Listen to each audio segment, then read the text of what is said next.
মক্কার কুরাইশরা, কাফেররা সর্বান্তকরণ রাসূলুল্লাহ সাল্লাল্লাহু আলাইহি ওয়াসাল্লাম এবং ইমানদার মুমিন সাহাবীদের সর্বোচ্চ বিরোধিতা করছে।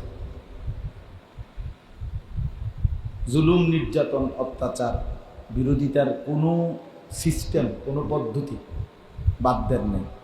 যতভাবে হইতে পারে, মৌখিক, শারীরিক, মানসিক সব দিক দিয়েই রাসূলুল্লাহ সাল্লাল্লাহু আলাইহি ওয়াসাল্লামের বিরোধিতা করছে। মৌখিকভাবে দিবানিশি বিভিন্ন গালিগালাজ, মন্দ কথা নবীজিকে বলতেন। শারীরিকভাবে নবীজি সাল্লাল্লাহু আলাইহি ওয়াসাল্লাম এবং সাহাবায়ে কেরামের উপরে অকথ্য জুলুম নির্যাতন করছিলেন।